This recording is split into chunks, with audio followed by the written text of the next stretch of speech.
So for this project, it's my Spanish word project. It's a tourist guide about New York. Okay. So for my agenda, I'm going to explain the project, the steps in the project, discuss the process,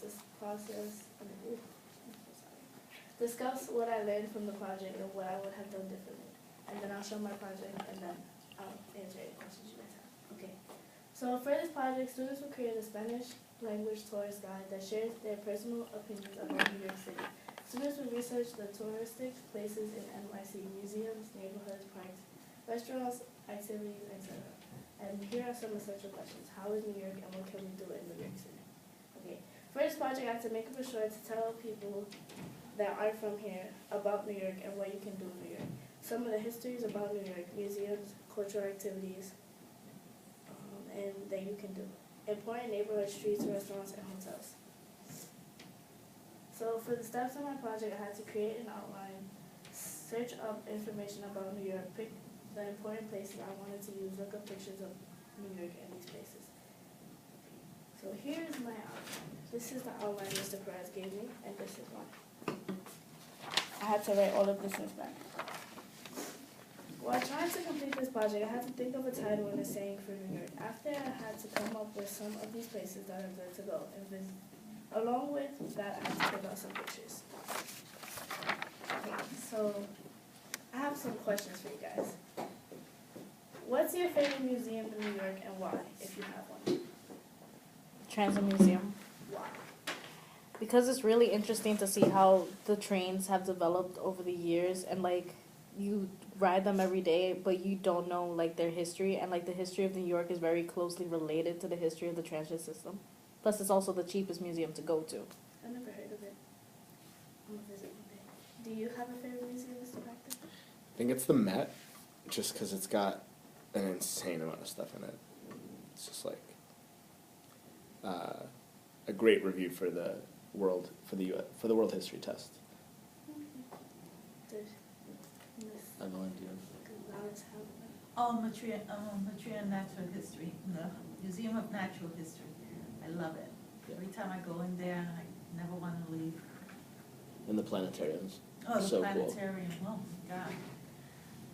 I also have more questions. What's your favorite restaurant in New York and why?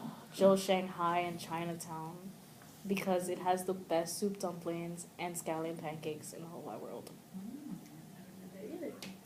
Pick Kenya. It's this Mexican restaurant by my house, and I eat there all the time. It's so amazing.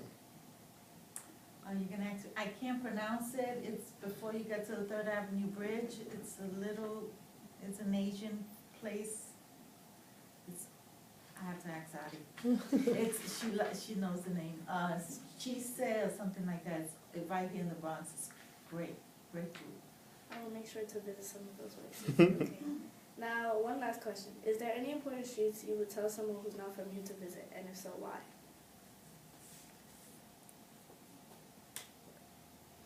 Arthur Avenue, because everyone wants to stay away from the Bronx because the Bronx reputation, but Arthur Avenue is like, it's like its own little like area. Like you have so much good food and authentic Italian food, and you see like the mesh of cultures, because it goes from like Italian food, and then you walk up the block and there's Mexican food. You walk 2 more blocks, you're on Fordham Road, and it's just like a nice little community.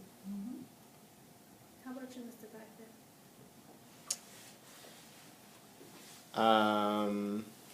Can I go last? I'm thinking, I would say the Grand Concourse. There's a lot of structural buildings there. I like to look at different structural buildings there. There's a lot of different buildings, a lot of interesting history on Grand Concourse.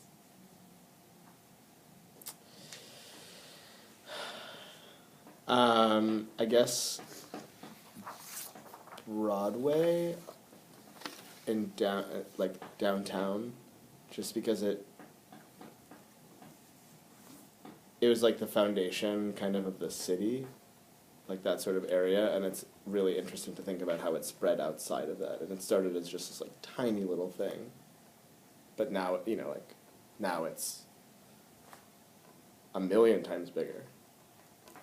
Which one did you say? Just like the very southern tip of Broadway, Oh, Broadway. like right by, I guess, like Wall Street. Like even further south? I thought she said in the Bronx. Did you say the Bronx? I actually said anywhere. Oh, anywhere. Oh, okay, Broadway.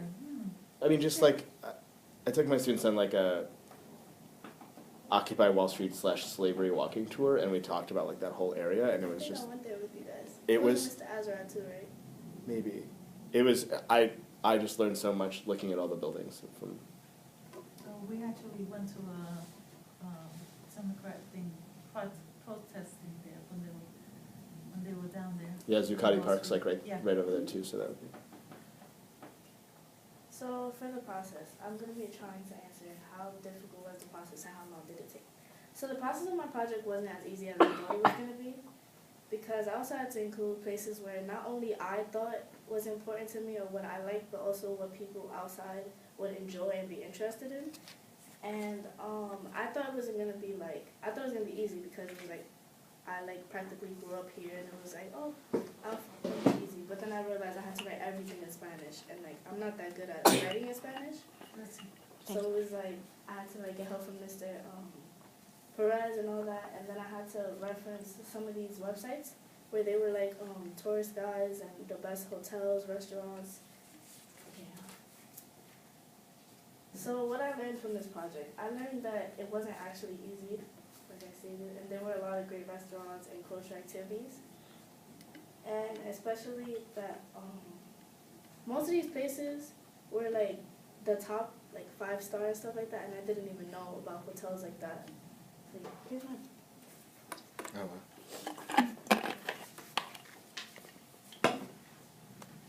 Some of those places I got off of the websites. So,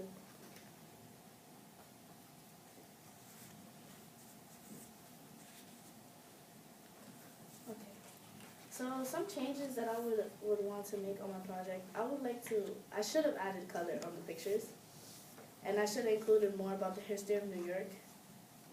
And I said that I would have added more color so that it would have made it more interesting and attractive to the brochure. Okay. Guess good things. Is what's your history with like learning Spanish?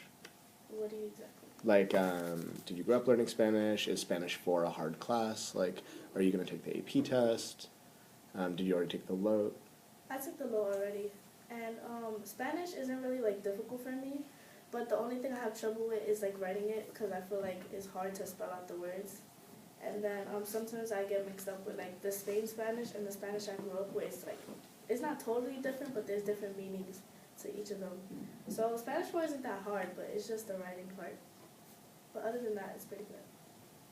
So yeah, Was your grammar and spelling checked on the pamphlet?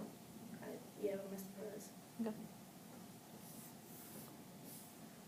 Do you see being like really fluent bilingual person like something that's really important in your future? Yeah, because like if I want to like, you mean like job-wise? Like if I could. Yeah, that or whatever you want.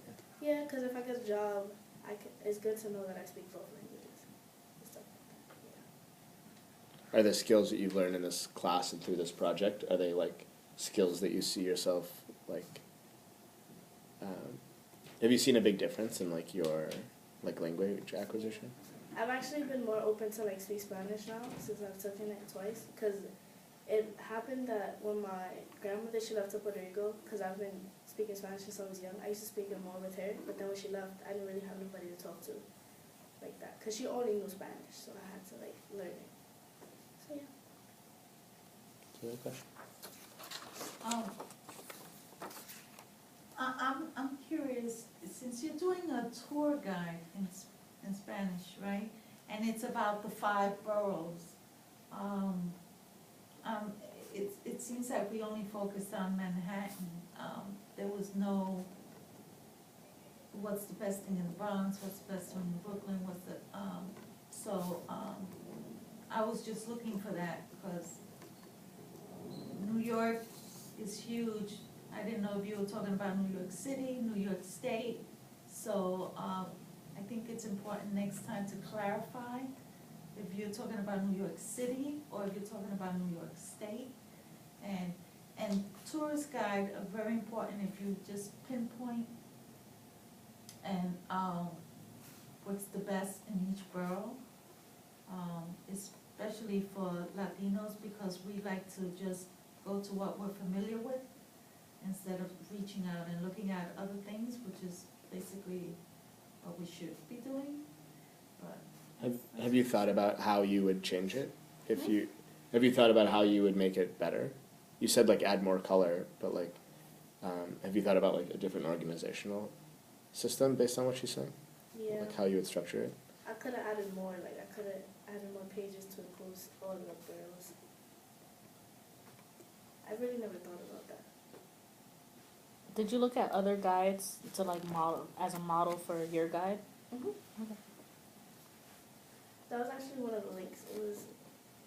Yeah, there are those 2 links. It was this one, the bottom, the tourist. Cool, thanks.